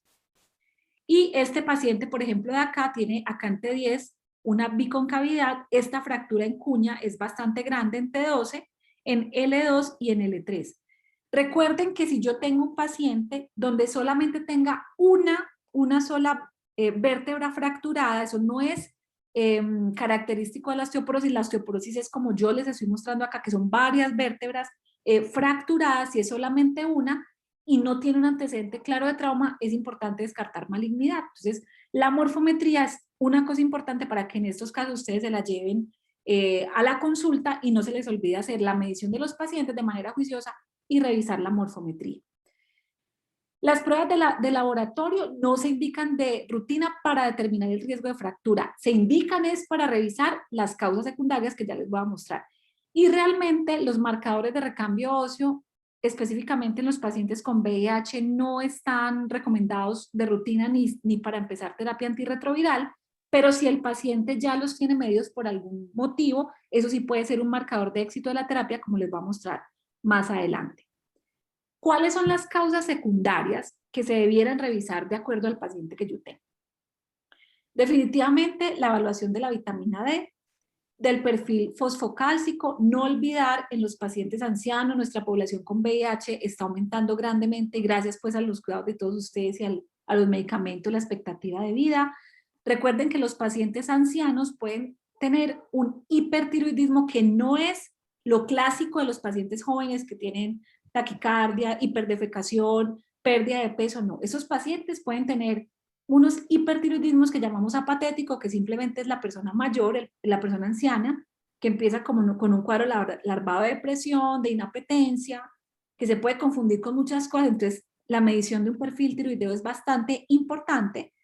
En las personas más jóvenes no aplicaría para nuestro caso clínico, sobre todo si son hombres. Recuerden que el doctor Andrés Zapata nos dice que la prevalencia de VIH está aumentando y también afecta más a los hombres, entonces es importante descartar hipogonadismo, por favor a los hombres medirles su testosterona, y si la mujer está en posmenopausia, pues no valdría la pena, por ejemplo en este caso, medir FSH-LH estradiol, porque la ausencia de menstruación por más de un año, pues ya nos daría el diagnóstico de hipogonadismo o hipoestrogenismo por la menopausia que tiene la paciente. Si el paciente al examen físico tiene estigmas de síndrome de Cushing, pues yo haría la valoración. Pérdida de fosfato, también estos me parece a mí, yo sí lo hago con frecuencia, como nos mostraba el doctor Andrés Zapata, pues hay unos cambios con fosfaturia, con los cambios pues como tubulopatía, con esos cambios renales, entonces yo sí pienso que en los pacientes con VIH debiéramos medir por lo menos un fósforo sérico, urinario no si no quieren, pero por lo menos uno en sangre, el calcio en orina de 24 horas, si el paciente tiene algún síntoma digestivo, no olvidar la celiaquía, mieloma múltiple, sobre todo en los pacientes que tienen alguna alteración renal o que tienen anemia, es importante por lo menos hacerles un hemograma y una electroforesis de proteína, mastocitosis es bastante rara, pero yo creo que en esta diapositiva pues se resume lo más grande, no es para medirle todo a todos los pacientes, pero sí de acuerdo a la persona que yo tenga al frente, pues yo ya haría pues como la medición específica del laboratorio. Volviendo a nuestro caso clínico. La paciente pues tiene osteoporosis, claramente es una osteoporosis además severa, recuerden que el T-score es mayor de -3 en la medición de columna de L1 a L4 y tiene una PTH normal, un calcio también que está en límites normales, pero tiene una vitamina D baja en esta paciente. Y entonces, listo, hasta ahora les estoy diciendo que en este caso clínico la paciente tiene una osteoporosis severa, pero entonces ¿yo qué hago con el manejo? Para todas las personas con VIH de la consulta, yo tengo que evaluar en la dieta, hacer una pregunta muy sencilla y es ¿cuánta cantidad de lácteos, como vemos en la gráfica, consume el paciente? En grande, para que ustedes se graben, mujeres y hombres mayores, mujeres posmenopáusicas y hombres mayores de 70, 1.200 miligramos, y premenopáusicas y menores de 50, 1.000 miligramos. 1.200 miligramos de calcio en la dieta son básicamente 4 o 5 porciones de lácteos al día. La porción de lácteo es un vaso de 250 centímetros de leche, no es el café con una gotica de leche, sino que tiene que ser grande. Y la porción, por ejemplo, de queso es como el tamaño de los cassettes de antes, o sea, es una porción gruesa. Si el paciente tiene un buen consumo de lácteos, me quedo con la ingesta de lácteo en la dieta, es preferible por muchas cosas también de calcificación coronaria, eso está muy debatido, pero siempre nosotros preferimos el calcio en la dieta. Pero si por algún motivo el paciente tiene una intolerancia láctea o no tiene acceso nutricional al aporte de calcio, entonces debemos dar suplemento de calcio, ¿sí? Cumpliendo estos requerimientos. La medición universal de la vitamina D no se da a menos que yo ya tenga un factor de riesgo como una alteración de la densidad mineral ósea, osteopenia, osteoporosis, un paciente que ya está fracturado. Las guías dicen que el paciente que tenga régimen con efavirenz, pues debiera también medirse la B12, una mala absorción. La obesidad también es un factor de riesgo porque recuerden que la hidroxilación se altera con los problemas de piel, la piel oscura, la obesidad, y también la hidroxilación a nivel renal, cuando los pacientes pues tienen falla renal. Acá debiera yo medir la vitamina D. ¿Y en quién suplementar? Acá es otra discusión muy grande, aunque ustedes van a ver que digamos, el nivel normal de vitamina D es mayor de 30, realmente suplementaríamos en un paciente que no tenga enfermedad mineral ósea cuando está por debajo de 20, sobre todo 10 cuando ya empieza a haber un hiperparatiroidismo compensatorio. Pero es diferente si el paciente ya tiene osteopenia, osteoporosis y sobre todo si yo voy a empezar antirresortivos. Antes de empezar el tratamiento con ácido zoledrónico o alendronato, yo tengo que asegurar unos niveles suficientes de vitamina D por encima de 30 a 50 lo ideal, para que la respuesta a la terapia antirresortiva sea la más ideal. Entonces, son dos escenarios distintos. El paciente con VIH que yo ya tengo, con alteración de la densidad mineral ósea, el paciente con VIH joven, digamos así, que no tenga alteración de la densidad mineral ósea, la suplementación y la medición pues no debiera ser universal. Bueno, de manera importante, y esto se hizo en la paciente de nuestro caso clínico, el ejercicio y el fortalecimiento muscular son pilares fundamentales del tratamiento de la osteoporosis, porque la osteoporosis es una enfermedad que no solamente afecta el hueso, sino que se empeora por la sarcopenia. Entonces yo tengo que tener dentro de mis programas esta parte del ejercicio, como nuestra paciente del caso clínico, el cigarrillo, fumar es un factor que acelera la pérdida ósea, entonces se debe suspender cuando yo tengo cualquier paciente en general, pero más con VIH. La ingesta excesiva de alcohol, ya también ustedes ven que eso también está dentro del FRAX, estos dos factores, y obviamente hacer la prevención de caídas, pues porque finalmente yo necesito que mi paciente con VIH, osteopenia y osteoporosis, pues no se me vaya a fracturar. Entonces hasta ahora vamos a mirar que yo y quién trataría, en qué pacientes trataría. Pacientes que ya tengan fractura por fragilidad, un FRAX de alto riesgo o que tenga una osteoporosis con un T-score mayor de menos 2.5 en los sitios que les digo. Siempre tratar causas secundarias y buscarlas, lo más importante, mirar la ingesta de calcio en la dieta, niveles de vitamina D si el paciente ya tiene osteopenia, osteoporosis. De manera importante no olvidar los cambios terapéuticos en el estilo de vida, como les mencioné, y considerar la terapia con bifosfonatos. Si el paciente tiene si no tiene terapia antirretroviral, la guía dice evite el TDF, ya el doctor Zapata pues fue muy claro y extenso en su primera parte, y los regímenes basados en inhibidores de la proteasa, y si el paciente ya tiene estos medicamentos, pues evaluar el cambio, aunque valga la claridad, estas son recomendaciones que se dan porque sabemos por los estudios de manera contundente y altera la densidad mineral ósea, pero no hay tanta evidencia que sí se afecte o que sí aumente las fracturas. Entonces, esto es una cosa que tenemos hasta ahora, hay mucha tela por cortar, pero hasta ahora son las recomendaciones pues, que se nos dan en estos pacientes. Esto es lo que hacemos en los pacientes sin VIH. Yo creo que en algún momento esas estrategias tienen que virar a los subgrupos de pacientes de riesgo, como los pacientes con VIH. Nosotros, como ya sabemos que la densitometría, como les digo, tiene muchos problemas, preferimos clasificar al paciente, estratificarlo según el riesgo de fracturas. Ustedes lo van a empezar a mirar porque esto desde el año pasado lo hemos venido hablando en la Sociedad de Endocrinología.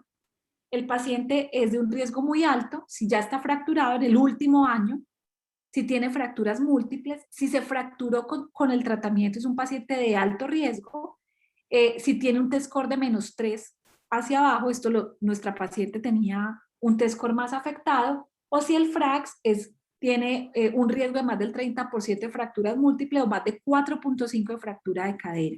Entonces nuestra paciente, si la clasificamos por la estratificación nueva del riesgo de fractura, pues estaría acá, un riesgo muy alto.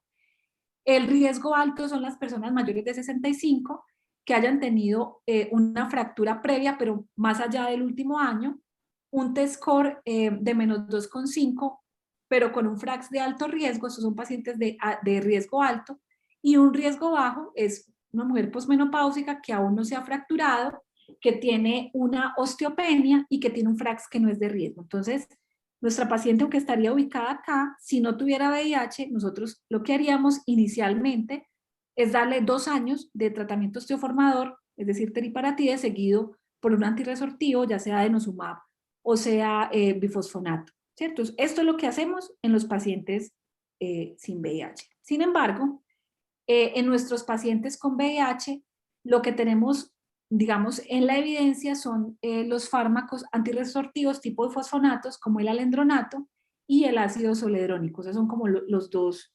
medicamentos que tenemos pues con más evidencia en los pacientes con VIH. Nuestra paciente pues tiene alto riesgo de fractura, las causas secundarias, esto es muy importante, lo dijo el doctor Zapata de una manera muy clara en su primera parte.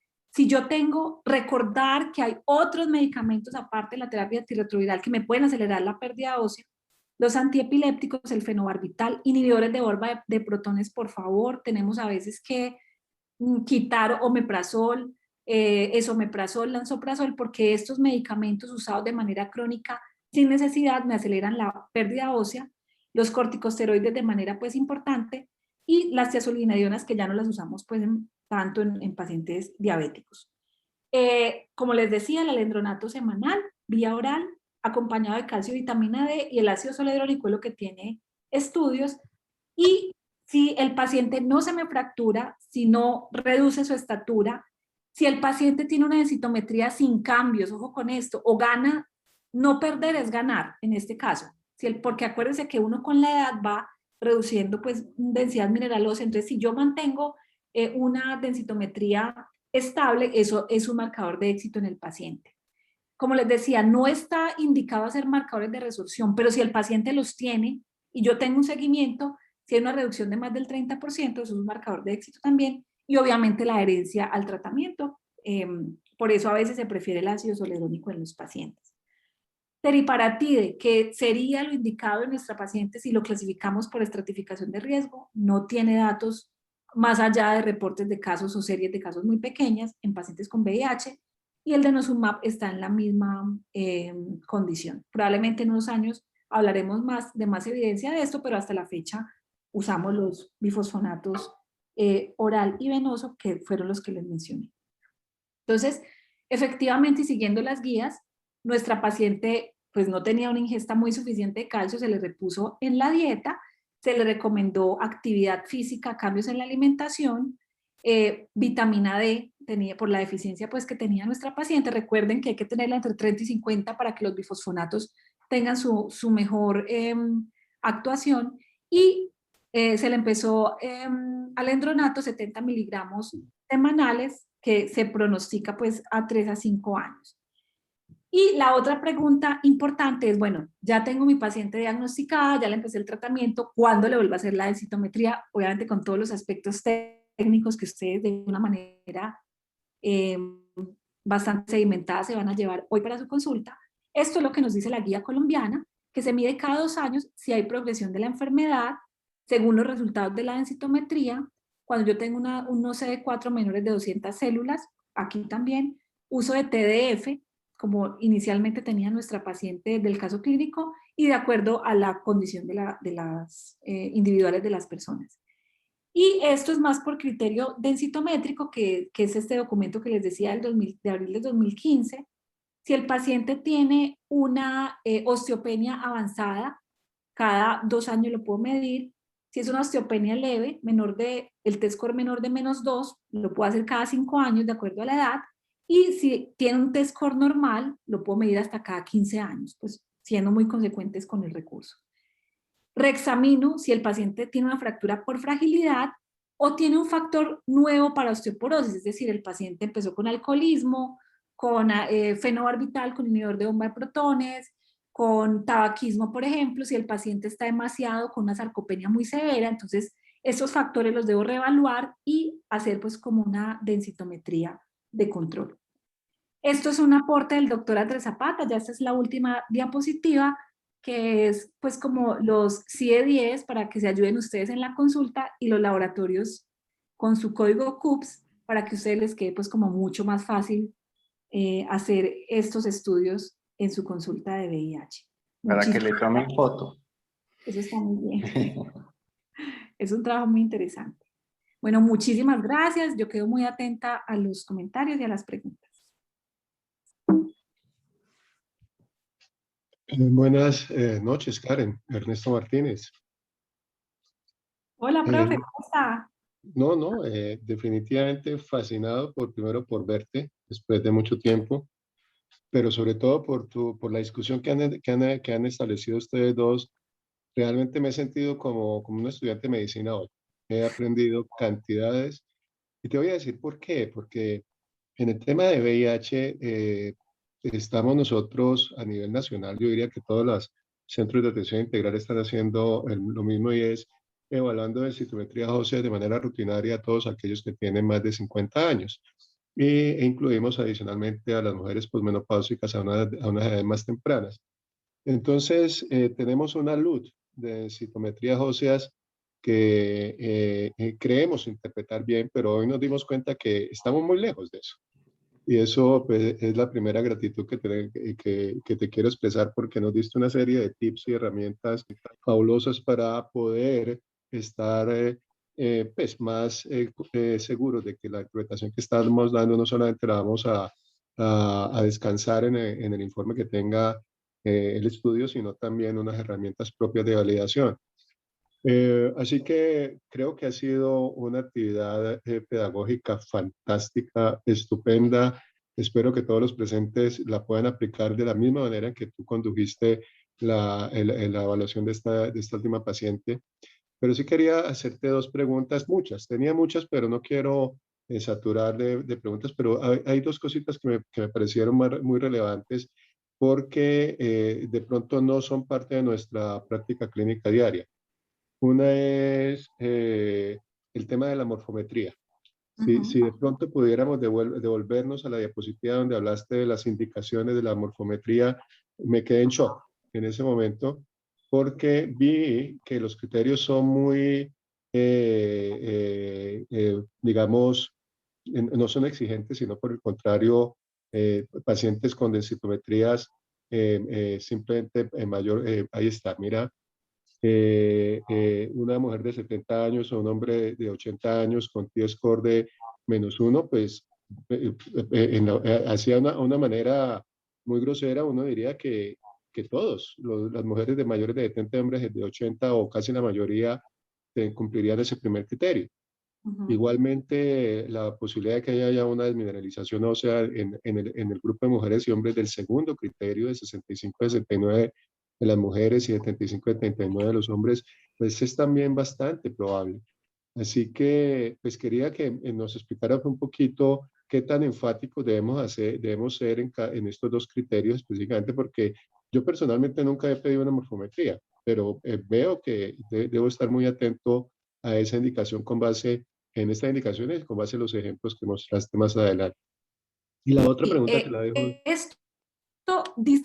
Perdón, sí me están escuchando, sí. Sí, por supuesto. Bueno, la morfometría es bastante importante tenerla en cuenta. Yo me voy a salir del tema de hoy y les voy a hablar de las indicaciones de densitometría y de morfometría en las personas, digamos, sin comorbilidades. En toda mujer mayor de 65 años, yo tengo que hacer una densitometría ósea, esa es la indicación, o menor si tiene factores de riesgo. Y en los hombres, porque los hombres son los más afectados también con VIH, pero se nos olvida en la población general que todo hombre mayor de 70 años tiene que tamizarse con densitometría ósea, independientemente de sus comorbilidades o lo que tenga. Eso es en la población sin VIH. Y la morfometría se hace en las mujeres sin VIH mayores de 75, uno pide densitometría con morfometría si es una mujer de tamización pues de mayor de 75 y un hombre mayor de 85. Esto se acorta un poquito para los pacientes con VIH, pues porque, claro, como nos contó Andrés en la primera parte, pues son personas que tienen más riesgo de que se acelere pues como esta pérdida mineral ósea.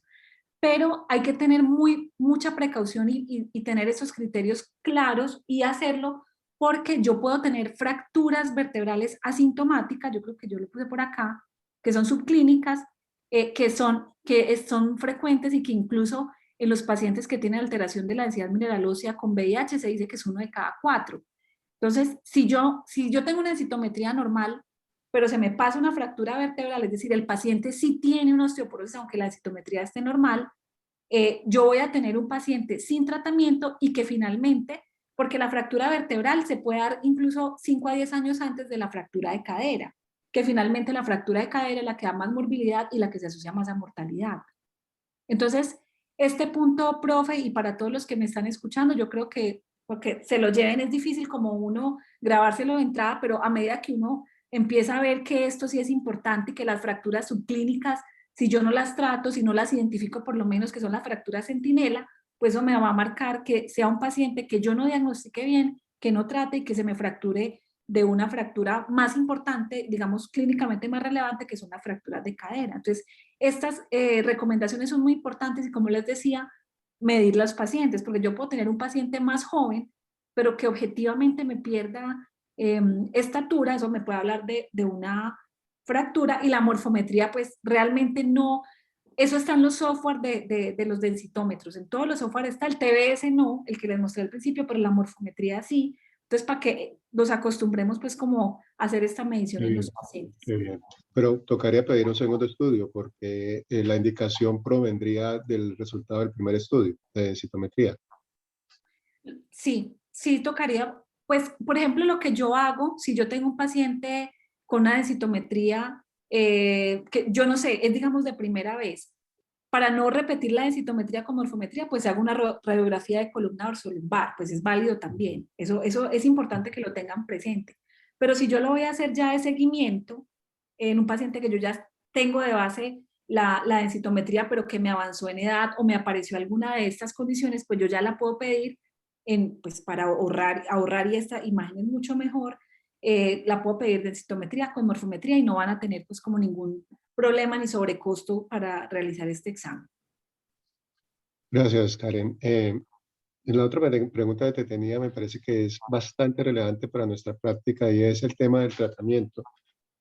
A veces, por las afiliaciones que tienen los pacientes, nos toca esperar meses a que un endocrinólogo pueda ver estos pacientes y formularles estos bifosfonatos, porque hemos creído de que es mucho más seguro o mucho más apropiado, una mejor indicación, el uso de ácido zoledrónico y no solamente en casos donde vemos que las barreras son muy grandes, nos resignamos a dar alendronato. Y entonces, eso que es una opción que está incluida en el plan de beneficios de salud, que no requiere MIPRES y que no tiene barreras por especialista, pues la dejamos solamente en esos casos desesperados. Pero me llamó la atención que tú lo pones como en igualdad de opciones o no. ¿Cómo dirías tú que debiera uno considerar la opción del alendronato frente Sí, a esa pregunta es muy importante. Súper bien. El alendronato, los bifosfonatos son de espectro amplio y de espectro reducido. Los de espectro reducido son el ivandronato. A mí particularmente ningún paciente que yo trato lo trato con ivandronato porque el ivandronato es muy bueno solamente para el hueso trabecular que está más que todo en la columna. Entonces, pues sí me previene fracturas vertebrales, pero no de cadera. Entonces, pues no, ¿cierto? Porque si yo les estoy diciendo que lo que mata a la gente es la fractura de cadera, pues no me interesa solamente tener un bifosfonato de espectro limitado. Pero el alendronato, al igual que el ácido zoledrónico, son de espectro amplio, o sea que me protegen contra fracturas de cadera y también de las vertebrales. Entonces el alendronato es una herramienta maravillosa Dos problemas grandes les veo yo. Primero, cada que ustedes vayan a empezar bifosfonato en el paciente, lo hacen hacer evaluación de odontología, pues como para más como cosa legal, ¿no? Pues porque los bifosfonatos pueden tener riesgo de osteonecrosis de mandíbula, pero sobre todo en pacientes que tengan cáncer de base. Pero les llega a pasar eso, por lo menos que ustedes tengan la evaluación y el aval del odontólogo. No tiene mucha evidencia de eso, pero pues por término médico legal sí es mejor hacer.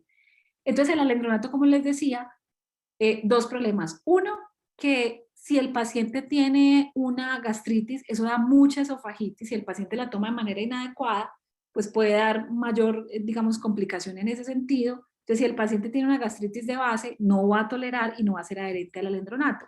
Y lo otro que yo tengo que, como lo menciono acá al final de esta diapositiva, pues obviamente como médico me voy a asegurar más de la adherencia con una aplicación anual del ácido zoledrónico de 5 miligramos, pero si yo tengo un paciente que yo sé que es juicioso o juiciosa, y como la paciente del doctor Andrés, que él decidió ponerle alendronato, está perfecto, que va a ser adherente, que no tiene contraindicación porque no tiene ninguna alteración gastrointestinal, el alendronato es una opción muy válida y que ustedes pueden utilizar si aseguramos que el paciente es adherente al tratamiento. Entonces, el alendronato, para mí, es uno de los medicamentos que más utilizo en mis pacientes con osteoporosis.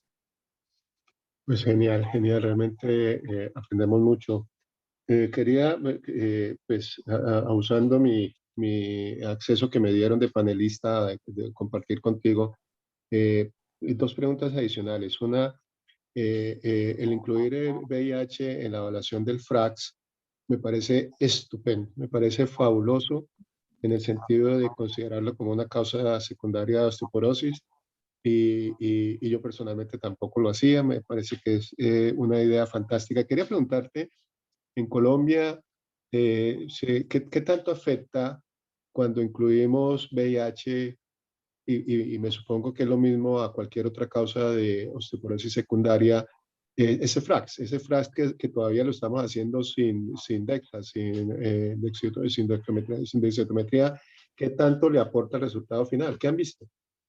Sí, profe, ustedes pueden, por ejemplo, cuando tengan un tiempo, hagan el ejercicio, pues cojan y metan unos datos inventados y le meten causa secundaria no y causa secundaria sí, y van a ver que si le meten que no, el FRAX les va a subestimar un poquito el riesgo de fractura. Entonces, por eso la recomendación siempre, porque se ha visto, no les quise pues por ahora del tipo traer todos esos estudios, pero se ha visto que en población con VIH, el FRAX puede subestimar el riesgo de fractura si no metemos este punto acá importante de causa secundaria. Entonces, por eso, siempre que tengamos el paciente con VIH y le vamos a hacer el FRAX, pues ya tiene digamos, ya entró en desventaja, por decirlo así. Entonces, siempre vamos a marcar que el paciente tiene una causa secundaria que es el VIH. Puede tener otras adicionales, pero de entrada pues vamos a poner acá que sí, porque si no lo hacemos subestimamos el riesgo de fractura. Bueno, de nuevo, gracias, Karen. Última pregunta cortica. ¿Cuál es la verdadera utilidad de la medición de los niveles de vitamina D? Cada vez que detectamos osteoporosis, cada vez que vemos necesidad de suplemento de calcio y vitamina D, queremos pedirla. No lo hacemos con todo el juicio que queremos, pero queremos pedirla. Pero fuera de determinar en la fase inicial, cuando estamos hablando del paciente, si hay o no deficiencia de vitamina D, es útil estarla midiendo con alguna regularidad, no sea que de pronto estemos resultando en hipervitaminosis D. Esa pregunta creo que es de las más importantes de todo el día. Yo sé que estamos hablando de osteoporosis y de eso, pero acá hay dos escenarios grandes. Uno, aplica para el paciente con VIH y los pacientes sin VIH. Si yo tengo una osteopenia o una osteoporosis, eso es harina de otro costal. Entonces, yo acá sí tengo que hacer unas mediciones frecuentes y asegurarme que los niveles estén entre 30 y 50. ¿Sí? Eso es importante, sobre todo si yo voy a empezar antirresortivos. Pero en la población, digamos, inclusive los pacientes con VIH, con todo el riesgo que tienen, estar midiendo vitamina D, eso se convirtió en una pandemia. Porque nosotros hicimos acá con Laboratorio Dinámica un estudio en población general y realmente los niveles importantes, digamos, donde empiezan realmente los desenlaces, son niveles de vitamina D de 12 hacia abajo. O sea, 12 es muy poquito, porque acá es donde empieza a haber un hiperparatiroidismo compensatorio y hay otros desenlaces importantes como la osteomalasa y todo eso. Pero pacientes por encima de 12 es muy dudoso, y mucho menos pues entre 20 y 30, que es, digamos, el grueso de la población. Si todos acá, los que estamos en esta reunión, nos hacemos medición de vitamina D, la podemos tener en 20, en 22, y vamos a salir suplementados. Es una pandemia, primero de medición de vitamina D, y segundo de suplementación sin necesidad. Entonces, la recomendación en población que no cumpla estos criterios de acá, pues es no medirla, porque entonces vamos a tener un resultado que va a estar marcado por un rango de laboratorio que sabemos, y esperamos que salgan unas nuevas guías desde la Asociación de Endocrino para tener un poquito más de claridad, pero realmente lo que usted dice es completamente cierto. Estamos en una pandemia de medición sin necesidad, que adicionalmente es un examen muy costoso, la 25-hidroxi que medimos, y cuando el resultado, pues, como es esperable, nos vaya a dar por debajo de 30, entre 20 y 30, sobre todo que es la mayoría, pues vamos a dar una hipersuplementación de una cosa que no hay necesidad. Entonces, realmente pensamos, por los estudios y por lo que sabemos, que realmente lo importante es cuando la vitamina D baja un punto en que empieza a subir la PTH, probablemente ahí es donde sí haya que hacer suplementación, y por debajo de 2 es donde estamos viendo en la población sin factores de riesgo que se da esta compensación. Bueno, Karen, de nuevo, pues mil gracias. Quiero informarte que hemos tenido más de 250 participantes escuchando tu presentación y la del doctor Andrés Zapata, y estamos absolutamente satisfechos y agradecidos.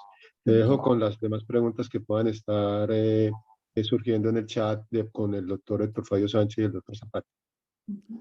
Gracias, doctor. Sí, y aquí tenemos algunas preguntas, doctor Zapata, sobre el tratamiento antirretroviral. Voy a juntar las dos. La doctora Julieta Franco pregunta, ¿cuándo cambio a un paciente con osteopenia y que recibe TDF? ¿Cuándo debo considerarlo cambiarlo a TAF? Y la otra pregunta que le hacen es, si no tengo disponible el TAF en un paciente que me está ingresando a un programa que es adulto mayor, ¿con qué me voy? Tenofovir disoproxilo versus abacavir, teniendo en cuenta el posible riesgo cardiovascular.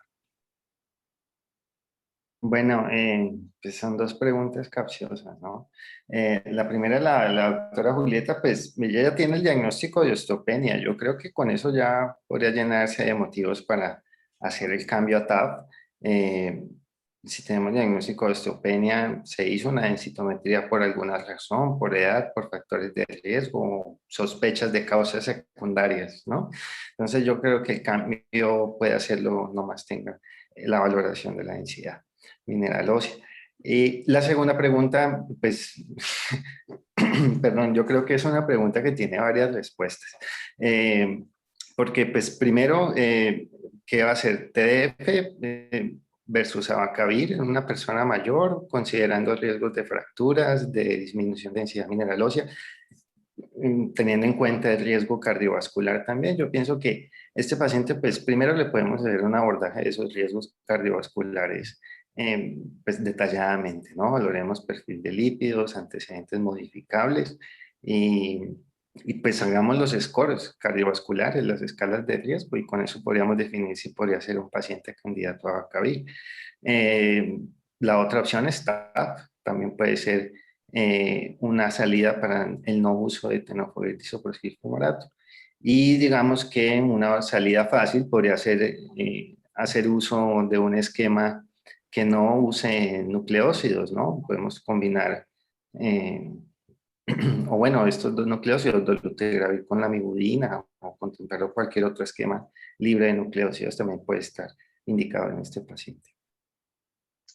Perfecto, muchas gracias. Doctora Karen, usted lo dejó claro en su presentación, pero reforcemos esta pregunta. ¿Qué utilidad tiene la densitometría antebrazo que reporta en algunos estudios? Sí, como les decía, verifiquen donde ustedes están haciendo las densitometrías cuál es el peso máximo. Si supera este peso, en el caso mío son 130 kilos, hacemos densitometría de antebrazo no dominante. Y si el paciente, pues por algún, yo la pido mucho por mis, pues, que yo soy endocrinóloga y tengo que buscar hiperparatiroidismo, es un sesgo que tengo, entonces pues obviamente eso me apoya a mí buscar causas secundarias por la alteración del hueso cortical que se da en el hiperparatiroidismo primario. Perfecto, muchas gracias. Doctores, ¿qué medicamentos definitivamente no recomendamos en osteoporosis?